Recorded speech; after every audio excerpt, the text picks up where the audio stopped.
Alors, bonsoir à vous mesdames et messieurs, bienvenue à votre émission 100% Star, une émission socio-culturelle qui fait la promotion des célébrités. J'ai toujours dit, tous ceux qui ont à dire, tous ceux qui drainent les foules derrière sont les bienvenus dans votre émission 100% Star. En mode confinement, en mode coronavirus, on n'en peut rien. Nous sommes là malgré tout ce qui se passe à travers le monde, mais nous sommes respectueux de notre programme à travers vous. Donc, c'est l'heure de votre émission 100% Star.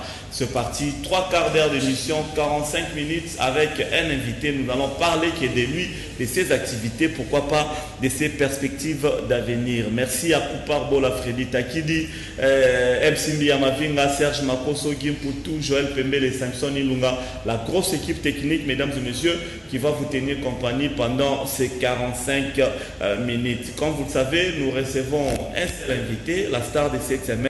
Je vais vous le présenter dans pas longtemps. Mais avant cela, je voulais Kena Sugola Maboko en direct pour Mona, une manière Sabino, Batubozana Bandaku, ne vous lassez pas à laver le main. Donc, tout Sugola Maboko, Nyoso pendant au moins 20 secondes, Ndenge. Et c'est un biso pour tous à la contaminité na virus oyo corona. À part cela, ne bouyebi ko éternuer na coude ou bien na papier mouchoir ko boaka pas plus de 20 personnes. Et si Kabozali distanciation à 1 mètre, nous avons invité Nangaï, c'est par cela que tu peux éviter contamination, il y a coronavirus. Bien entendu, à ne pas oublier, pour grâce et faveur et à travers nous pour que tous à la contaminité, yomoko d'abord. Famille na yo, ba proche na yo, musala, ba tutu bazaka nzinga na yo, baza la contaminité na virus oyo ya corona. Donc je vais parler avec mon invité Torosola Marambo Italié, mais nous avons la chance qui est Azalapé, un des corps médical, à repérer sa bisopé de sa manière, ba conseil par rapport au virus oyo ya corona. Mesdames et messieurs, je reçois pour vous ce samedi le docteur Dekana, Otobenara Docteur Dekana. C'est un homme culturel, mais aussi c'est un homme scientifique. Docteur Dekana, bienvenue. Merci beaucoup Fabrice, bonjour. J'espère toujours négatif. Hein? Non, mais Bisso, donc toujours contrôler la situation et puis toujours respecter les normes, les principes OMS, Senga, les Ok, docteur Dekana, nous avons beaucoup plus dans l'angle culturel, dans l'angle musical, parce que vous allez, si pas les premiers parmi les encadreurs, il y a le groupe Victor Eleison, Dream Team, Dream Band, mais cela ne t'empêche pas, il y a aussi la Moussala Nayo, paye un médecin, Ndenge et Zalaka. Alors, Batbayo Ramini, docteur Dekana, docteur Dekana, docteur Dekana Zanani. Bon, c'est comme on a expliqué trop, on continue au Loba. Donc, quand on m'appelle docteur Dekana, c'est-à-dire j'ai fait des études de médecine, donc Nazali médecin, et puis Nazali inspecteur du niveau national, dans le ministère de la Santé. Pour le moment, nous avons une formation pour que tu comme un expert dans le domaine de par exemple, nous avons déjà cours par correspondance pour que nous comme un master au niveau de l'inspection des ressources humaines. Mais on a côté la maman musique qui est comme encadré, il y a jeunesse encadré en maman musique dans Victoria. Au-delà de mon travail, je suis un leader politique. Je suis formé par ma grand. Nazali, les qui ont consommé, awa namboka na kotanga comme on a été. Oyo Nazali pembeni nae, Nazali député pour le moment, Nazali ministre, Nazali gouverneur. Oyo encadrenga pour que les lots ceux qui net que à quelle retraite ngai fona zo relève parce que dans chaque famille il faut mutumoko azwa ka relève au mboka ndenge zo kende et c'est ngaka on a formé politiquement par grand frère ngana ndé ozomona ngai nazaki jusque là pe nazali ka secrétaire général de la fondation Fogomo en sigle au Bokaka et puis tozo kamba structure wana ti lelo puis ngai moko pe na ndenge ngana zo kamba association ba jeune ebele ba médecin pe ebele baza na kati association toujours travailler na ba docteur Bokongo ndé to sala musala wana et à part wana ozomona orchestre oyo tu cité comme Victor Eleison Kester azaki grand frère nanga propre il y a village donc avant kende abenga biso toze ebele colonel Mopepe, ba connaît Carl Lewis, ba Christian Mambo, ba docteur Yav, ba colonel Armand Musunga, tous ces belés. Oyo, tout ça là, quand ngai na na presse, parce que ngai monaza tout proche à musicien, mais tous ali clic, ba viennent sur wana, auto promouvoir comme y mener à honorable Serge Mayamba, tous ces belés, ba honorable nani Kinwani, ba Massamba Kinwani, donc tout ça grand nombre. Il y a batu ndeto Kamabu kwana, ba major Kimweti, ba Patou Malonga, donc voilà. Alors, et surtout aux encadrement tout le presque Victor Eleison. Ngai oncle nanga comme on a eu Julien Muzinga. Azali parmi batu oyo basala ke orchestre wana Victoria et tombom. Ya omoni même Kester oncle Kufaka asalaka une semaine à Beta la musique dans le quartier Tour Massina. Donc, c'est mon oncle qui fut ami à Kester au Bazaki qui va donateur.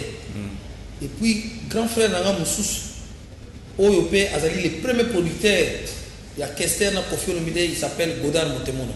C'est mon grand frère propre. Okay. Donc, Bangonde va piloter ma musique à l'époque.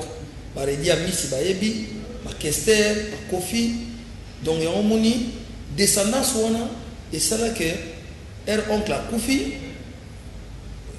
l'honorable Montemono Godard est en vie a continuer à promouvoir culture à Congo ndengai pe na lignée wana des familles comme et tozali ba mboka moko et puis na kikwiti banda ko eza pemeni Luchima et puis Mtsai avenir ba il y a faking c'est la famille qui est là nous sommes comment il proche naie à travers ba oncle nanga à travers Yagoda ndomoni comment qui vraiment proche naie là ba dernier moment nga exacté que non dernier moment peut-être il y a pas si ndena comment proche naie donc jusqu'à ce qu'il y ait kufa atikala biso maloba ndenge explica kiyo atikala biso maloba na ba docteur ya aloba yini ba tesa donc le vieux avant kende donc na explica yo melelo na expliquer batu abenga mutu na ndenge na ye c'est un témoignage vrai on a king Kester mené ye moko abengi mutu na mutu puis c'était vers 5h du matin abenga to se retrouva vers 9h na ndako na ye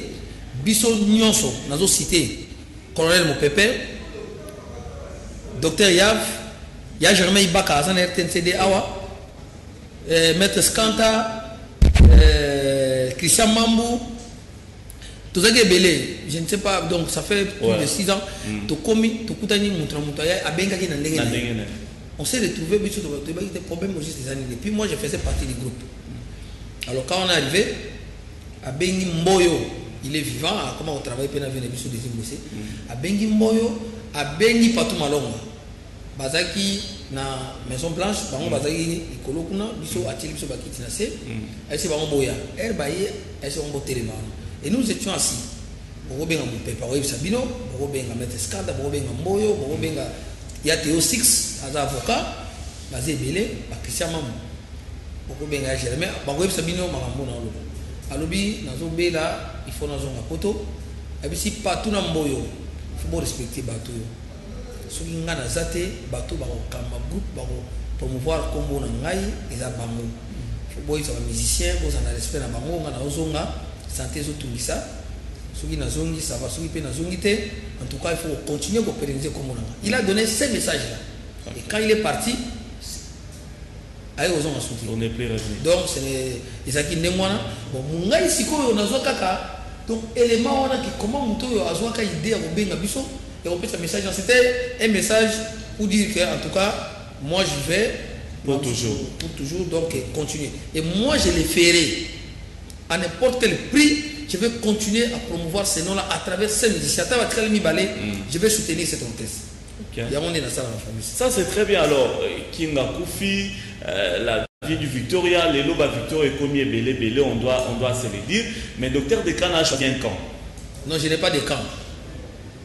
Place ngana zalagani place makambiza so omoni maître Skanta omoni connaît Carl Lewis omoni ba Mopepe même cimetière wana ya vie moi je peux être la seule personne nazo mi kumisate je collabore avec tout le monde so ina bengi ya mami ata siko ona na kenda ozoi to ke cimetière ba misala wana to sala bango na kenda na moni mo pepe na moni major ki mweti na bengi mais c'est Marcel Mutambai na bengi boy to réunir be fort mais au fond je suis là misala wana na sala to sala wana ya mami ti 22h ya mami mobiana. OK.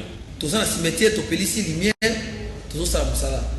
Donc celui-là il fit un grand pour nga donc na koki jamais ko trahir vie na ko tika pe communauté. Mais quand on choisir sur Kopo ba Victor Ezebe, non ba Victor Ezebe il y a que quelques musiciens ba to ba mbruya ka bango mutako ya dit non boya ça danger tout ça la bona boya mais nous sommes dans les pour parler pour que bango nous soit à la place moko d'ici là vous serez surpris il y a au moins que bango nous soit à la place moko ba continuer musala na bango il y a on a yebsaki bango muto alinga sala album na ye amoni biso ba skanta ba koneka ba mopepe banani au côté studio na ba beti nzembo ils avaient fort personnel.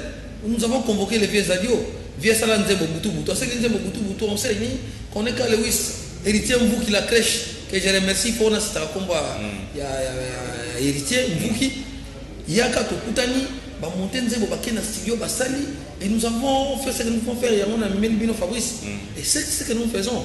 Nous tout le monde appelle ça la biso ba moyenté ba no ba Serge Maya ba bazali ba toaze belé vont nous tenir donc il y a pas de camp pour le moment aux mona orchestre César. Tu dis qu'il y a pas de camp mais ba te belé va se réclamer nga des vrais victoires nga des descendants nga des yo le bela petit frère Pati bon petit frère Pati azaki net non il n'y a pas que lui hein bon nga na le bela bato ba musu basala moi et le moi il le monana bon moni pour le moment nga na le bela suma be ya batute mais nous sommes non yo mamso ngo bela Pati azaki net idole à vie moni hein et aza idole donc amando sepela na style ya vie ko yemba vie et soit ça la yango pour le moment moi je ne vois pas les mal donc pour nanga je lui souhaite bonne chance à ça la yango mais moi je suis resté catégorique dans la soza ba joma perdaki chef d'orchestre azate ba misusu ba toiturer les autres mais comment rôle ba gebolingo ezali bon moko ezali pendant que boza biteni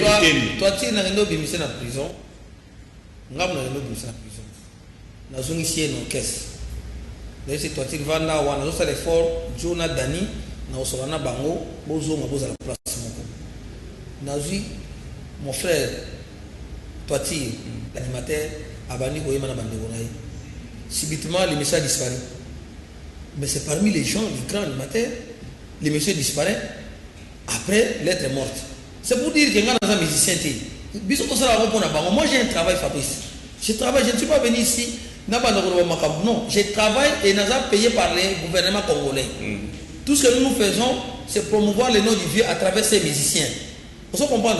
Donc, il ne faut pas comprendre que pour le moment, la musique à Congo est fout à rater. Si on a la sonne montée, il faut relève le coronavirus parce que la sensibilisation est atteinte.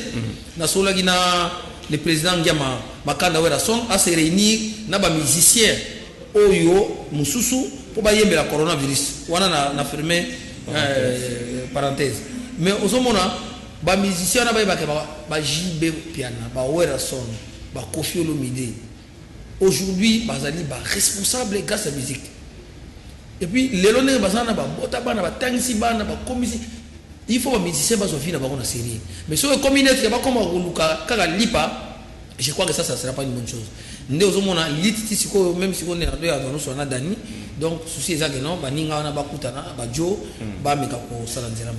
Ok, une des particularités il y a artiste aminé et amour à Kufa parce que toi na Congo tu es leader soit Kufi c'est comme si bakena na ba groupe na bango mais tout mon exception moko na combo à Kester na combo Emene na combo Victoria il est parti 6 ou 7 ans ngoyo mais Victor ils ont continué les noms de Kester on en parle ba polémique ba camp ba nini tout ça ça profite au Kester pour combo na ezara malgré la diversion. Mais oui, c'est pourquoi je vous dis que c'était un homme généreux. Tu m'avais posé une question avant, Yorubake, qui était Kester. Je vous avais dit que c'était un homme exceptionnel, c'était un homme généreux qui savait collaborer, qui savait parler avec des gens. Et Oyo, Mouto, Eba, on va vendre. Donc, c'est pour te dire que tant que Bissot Rosala, bah connaît Karl, bah mon Pépé, bah Serge Kimweti, bah Marcel Mutambai, bah Héritier Mvuki, na ba musicien wana to continuer toujours ko pérenniser comme ba vie wana et puis to zo bomba mama minene goya ba mise goya donc il y aura de bonnes choses comme on est au Faté Fabrice. Pourquoi? Parce que c'est un monsieur bien. Et puis deuxièmement ba musicien, il y a des musiciens qui sont restés fidèles. Yango na bando webso que no lelo ba ko sauver musique à Congo ndenge za kezo ke na ko kufa na zo ngola par exemple ba JB ba Wera ba Fere ba Fali ba donc on a la catégorie ba to na zo ngola ba Manda chante, c'est grand chanteur ba Karma pa zo mona awase quoi ba waze quoi na zo pesa mbote wana zali grand frère penza to sura na yi. On se communique avec lui na WhatsApp. Et nous avons motivé la musique au bâtiment sauveur, c'est Viva la Musica et Victor et les sons. Sur les plans, il y a répartition à chambre, sur les plans, il y a spectacle. Ce sont ces jeunes gens-là. Mais je regrette aujourd'hui, Viva la Musique et faisons rapidement. La petite nana, banane, biscuit des écoliers, jeunes, on a dit les poumons, plutôt la ténoriste. J'ai oublié son nom, Azabogar, Archange. Donc nous avons été pourquoi les noirs. Mais mon frère, Basangana, Basala, Eva, papa Tikaba. Donc bateau va recevoir pendant musique à Congo na chant na makamutu isabatwana. Donc tout ça la fort wana Fabrice.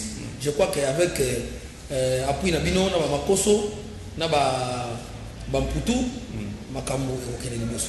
Ok, merci beaucoup docteur Dekana, mesdames et messieurs, 100% star de ce soir et soir pour vous, le docteur Dekana Azam, médecin bien sûr, mais Tozobe Tamasolo sur le plan culturel parce que c'est lui qui pratiquement qui encadre le groupe Victor et Layson Dream Team Dream Band, Tobo Saint-Eva, colonel Carl Lewis, Kinzumba, héritier vous qui la crèche et puis Nabandego tout Bazalara, tout Nabango. Alors, et au Salasiko qui est docteur Dekana, Ndengo le Boza la Victoria, selon yo c'est le vrai Victoria au Kingatika. Selon Ngakezandengwana. Bozol Lembate. Bozako bet on dirait qu'Esther Azalaki. Bozako sa na banzembu. Bozako sa na banzembu bozole kana TV bozako sala na ba promotion. Nani azara simanabino docteur Dekana. Qui est derrière vous? Fabi, je vous ai dit que Moutoumorote Awoya à la télévision le bateau. Yé Azad donateur après ça maintenant. Nous avons toujours travaillé. Colonel Carl Lewis Azali, colonel Mopepe Azali, Marcel Moutamba il va poto à nous soutenir. Naba ninga nyonso o ya kester atika na poto parce que na ba musicien o mamsu songa pena éviter mais parce que na ba mo. Alors nous faisons un effort à partir de Kinshasa to zoki ben instrument.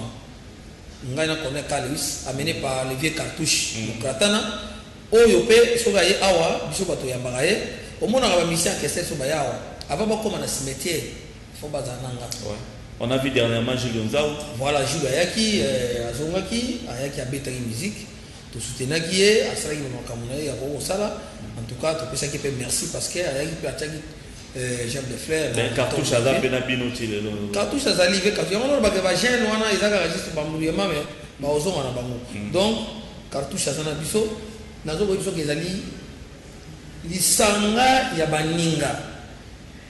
Ndenge nazali awa ne connaît Kari Saza na kindaka pe pa Mopepe na ba Marcel Mutamba ndete zo sala makambo wana. Donc au-delà de ça, bato nyonso moni ba politicien ba na ni wana bakima kaba. Bakima vie, lelo même mozolé tout ça la difficulté, même ba solution belé photo zoa zo sala monter parce que ba moyens limité. Dans ce on a Freddy Taki de préparer des clips il y a messieurs les fanfarons, photo à la partie Victoria, clip il y a mesdames et messieurs je vous assure que les clips il y a Covid-19 au groupe Victor et Layson Dream Team Dream Band il y a qui est mené à Basali, Tozanango, Toruchango na deuxième et dernière partie émission Nabiso Torobandana on a clip à messieurs les fanfarons avec le docteur Dekana Bansembo Kitoko na éviter ceux qui vont bénéficier à la ronde. Ah, musicien de Fabrice. Non, c'est vérité. Mais bien, vous avez besoin de ça. C'est ça pour Bango. Oui, vous le faites pour eux. Bango maintenant, en tant qu'artiste, basta la promotion à Banzemboana, Balouga va venir à Bango. Bango de Salvatore de la patrie, j'ai bien piano à son musicien. On père Alek Nabango. On père Alek Nabango. Oui, Rasson. Le roi de la forêt. Donc, Bango Lukaepe, à Osunga Bango. Baoluka ba mission baza sérieux o bakosonga bango bakoluka pe ba mécène mosusu mais biso toza wana juste pour to promouvoir œuvre na bango et les restes ils vont baza bana mikete sont des responsables ba Kofolo ba Keba ba Arc-en-Ciel ba Sephora ba Mamale donc bazali ba responsable ba Arlette ba Zakoko étoile donc voilà Arc-en-Ciel donc bazawana il faut pas ba discussion nasi na mito ndeto sono awa baza retourner clip ya étoile. OK. Merci beaucoup, docteur Dekan. Alors, Freddy Tagidi, on va prendre cette chanson, Fanfaron, Bomo, na Vito, en auto, le Belakin, Kester et mené au docteur Dekan, Lazaro, encadré, na Bandero, Moussouto, Landango, et puis Togo Zonga sur le plateau, pour Togo, dans la deuxième et dernière partie, il y a émission Nabino 100%.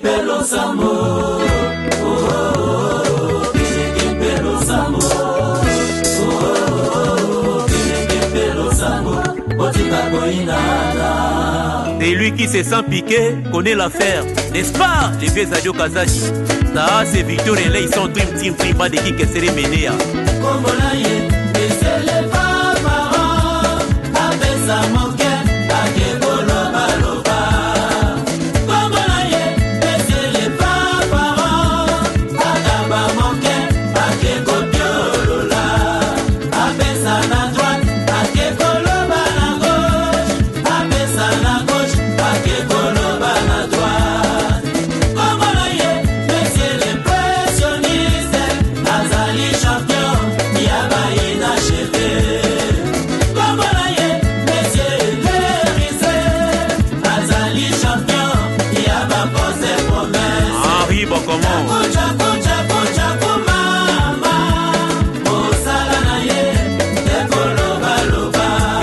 Vous qui la crèche.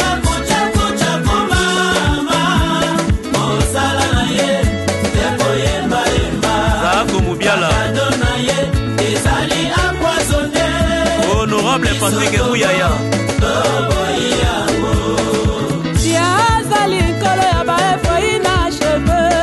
Ma promesse na ye ezali élastique. Kopanza panza makita pon intérêt na ye.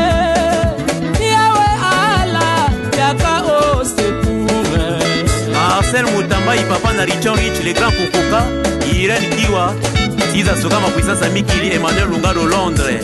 Wela, bakomiko wela ngenge. Niwelisa. Bienvenue Maswangi, ya Bobeta Imboyo. Niwelisa. Oya koloba lelo, lobi a changé. Bizaleli na ye, totimeli yango. Oshilo Kinzozi. Otaku. Antenne A. Otaku mawela kangenge bongo te. Monsieur le fanfaron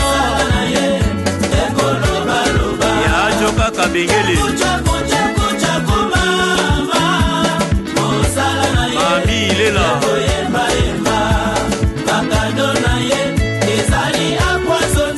Igo Walema ingénieur Alex Mboma Misikan. Il est avec des lunettes de vie claires comme un homme sérieux. Ok, derrière lui, il est avec un sac de sauterie dans la dos. Et partout, il est posant. Même dans la nuit, il est posant. Avec sa famille, il est posant. Si ton la Victoria, oh Tchakou, tu es vraiment danger public. Il belana bomisa mabala mingi etraku. Ilisa mabota mingi etaku. Na brasa baboya yo, na bilobela na yo. Bana ngola balingaka yo teo, na bilobela na yo. Bana poto baboya yo, posa traku. Biso na victoire takolanda yo, te poisali distraction. Mais c'est les fanfarons. Docteur Yao Rosa Gilles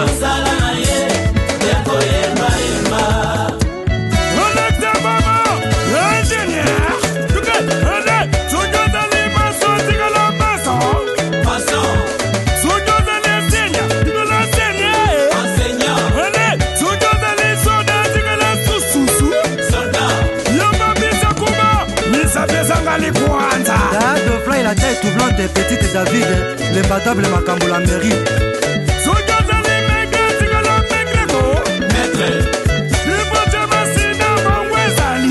Les boss Chetemba Maître qui m'aputa kabongo Maître David Kombe Freddy Mayasi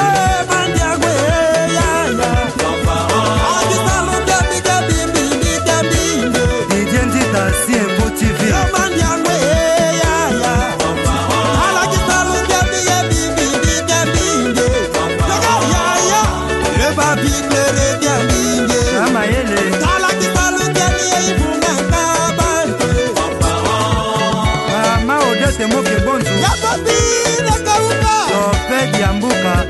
Vala Makwiza SS Collection Mwana ya Londres Eric Kititi na Londres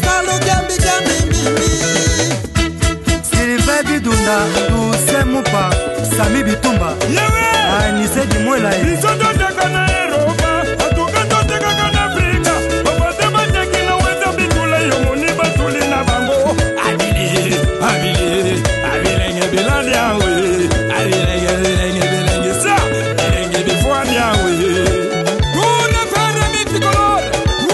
Voilà, merci beaucoup de retour sur ce plateau. C'était là, messieurs les fanfarons, signé le groupe Victoria et Layson Dream Team Doing Bond. Cette chanson d'ailleurs est composée par Levé Zadio. Levé Zadio, via Bandero Pesa Kester Banzembo, Pesa Banzinzi, Pesa Banzembe Belé Belé.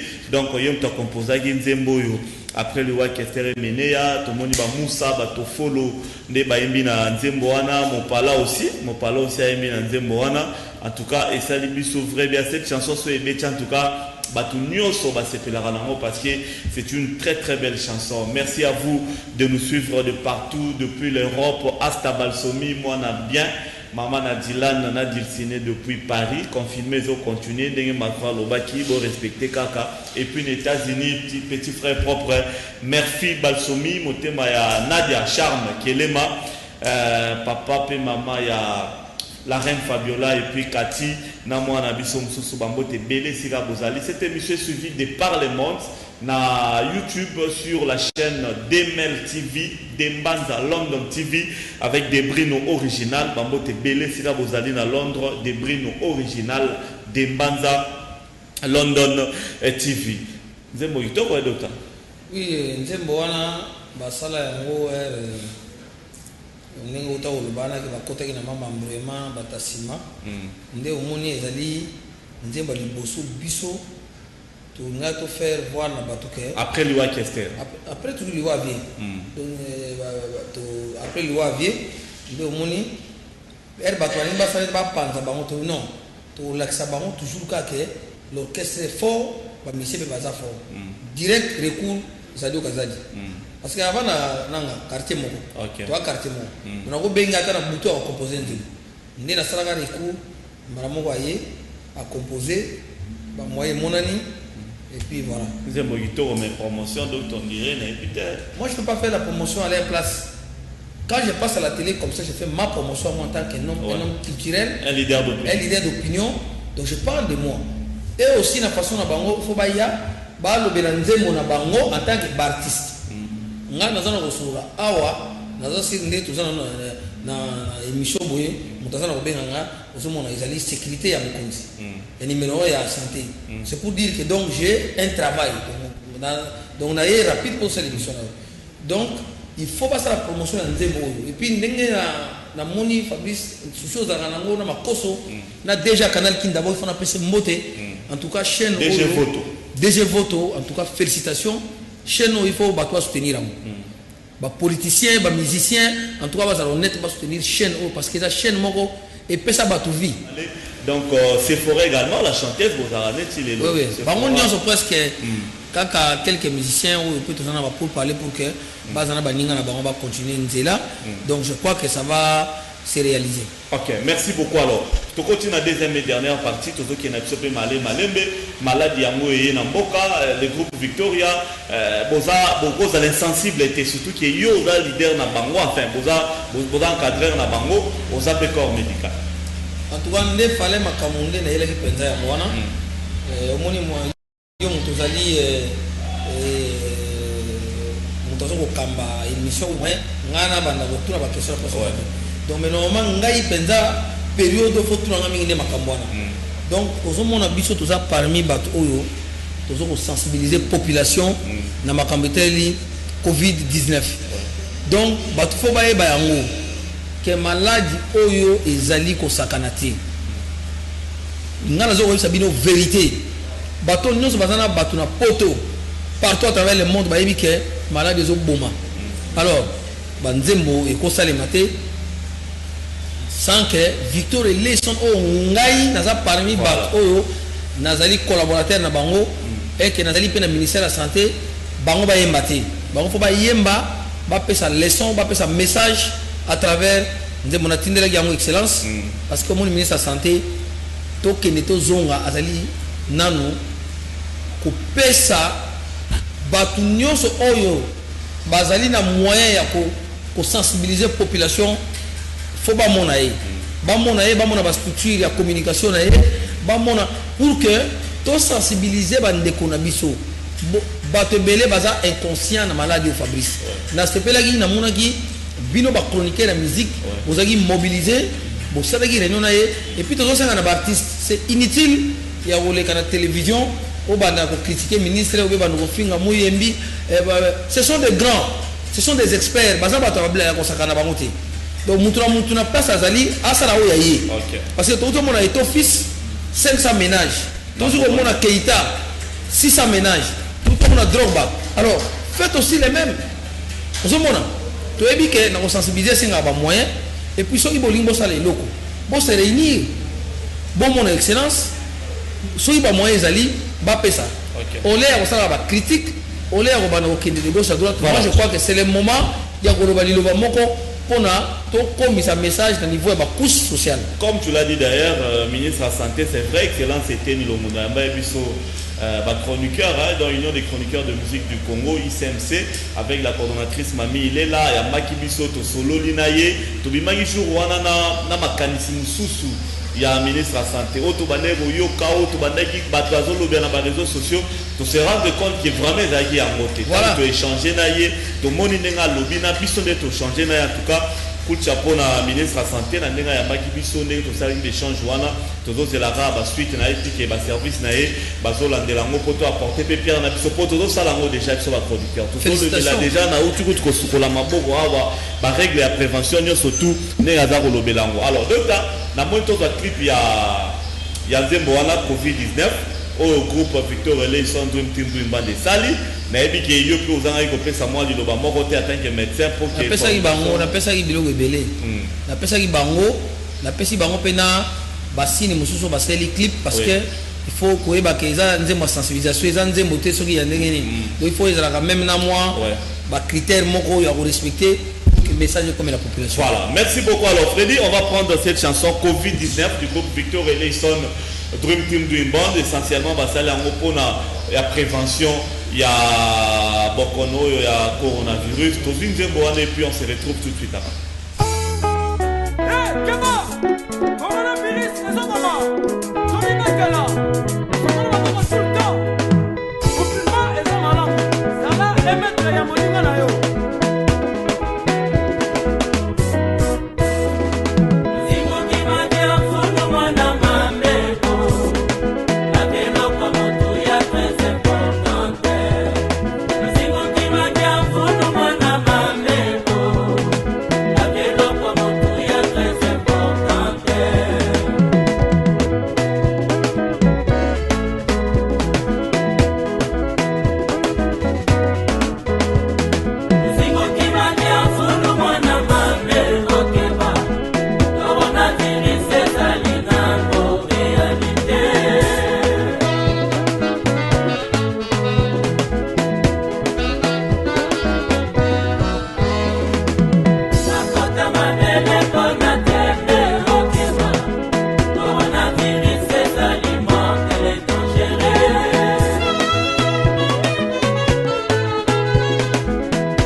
l'ex-président de la République, Félix Antoine Tshisekedi Tshilombo, pour avoir pris à temps des mesures sanitaires pour la protection de la population. Confinement de Kinshasa.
Du Congo, je vous remercie. Voilà, merci beaucoup les groupes Victor et les Dream Team Dream Band. Freddy Taki Giorgio Lobawa qui est Ménéram dans Dr. Dekana. En tout cas, sinon félicitations à tous les amis. Il y a Victoria, merci pour Nzembo Bossali. Bossali pour la minoté, Bossali pour la famille la minoté, Bossali pour l'orchestre la minoté, ou bien la fanatique à Kester, mais Bossali pour le monde entier. Pour la Gisasa Mobimba, Congo Mobimba, Afrique Mobimba, monde entier, Nzembo est percé au Kenya partout pour déjà na YouTube, na des bases dans London TV, balandi déjà clip pour contribuer peu de votre manière na éradication, il y a pandémie il y a coronavirus. Dr. Dekana, sinon va commentaire les athées. Donc voilà commenter les autres athées parce que moni bango so basali nzembo il faut basala na façon oyo ndenge viatika parce que bato babanda ma sensibilisation ma banzembo ezali ba tabulei lomo makiadi papa wemba emenea après ba misusu wana donc biso to sala ngo te bona ko lukanete mbongo non nous les faisons pour sensibiliser la population pour sensibiliser bango pe à travers le yembo non c'est plutôt là a vu message et de illustré et appliqué en haut. Donc c'est pour dire quoi? Cause à l'avocat, cause à la médecin, cause à l'ingénieur, ils ont empêché yote na baka auto commune en haut au meka ko sala en sorte que na côté na yo ko sala loko kona population ya Congo ceux qui vraiment malade wana ba mesure ba so respecter en haut Fabrice vous allez carton en boka.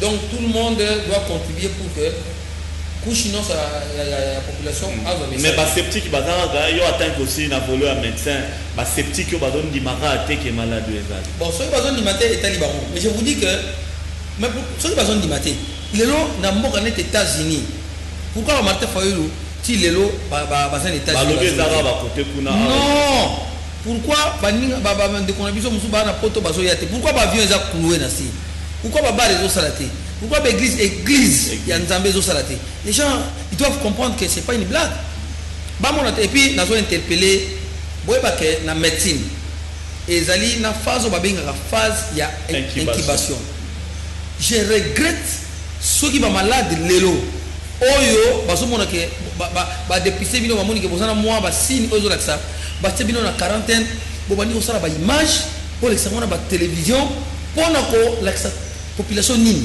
que malade on est je crois que pendant ce koyo ceux qui n'étaient période d'incubation malade ils ont une période nango incubation et puis ba bimise au libanda allez pour se déclarer allez vous contaminer tout le monde je crois que tous lancer appel na ba malade au bazali na ba caractéristique ngana za na cause la paix atteindre d'une manière ou d'une autre tout ça ba humain mais toi yeba que faut pas que to commencer la ba image na ba centre place ba tebino boko makotiango na ba réseaux sociaux pour na ko soulever population que malade wana ezate malade wana ezali ba lobite que ba o nyonso bazote la quarantaine baza atteint non eza par rapport au malwa motra ba signe ya ba signe ba moni ba tiono wana pour na ko otala ko dépister ko sur échantillon comme ko sala prélèvement pour na ko eba réellement ce qui malade wana eza kati na yo alors na moment ba tiono wana pour na ba observer yo ko bando sala ba image ngana sana corona te non ça c'est pas un bon message je crois que na yebi que négligence c'est quoi qu'on a d'une manière ou d'une autre na façon ya bateau bazo kocha pour na balandela makamususu mais du moins ba raté ko kozala tout ça bateau hein tout ça bateau Fabrice ba raté ko kozala mais du moins bateau bazala conseil à maladie et je demande aux autorités du pays je demande na bateau nos ministres a pesi ba responsabilité na ba commission basala musala ba correctement donc bazala au chevet ba malade ba comment ba fichier zala ba landela ba malade wana et puis ba résultat na ba résultat ba malade wana et comme la bango ba meka ko réglementer tout monde ba biloko isolé dans les réseaux sociaux que ça ne se répète plus. Voilà. Nous sommes dans le système, nous ne voulons pas que le gouvernement, le ministère de la Santé soit sali. Donc voilà le message. Merci beaucoup, docteur Dekana. Donc avec Victor également, activité ZAT.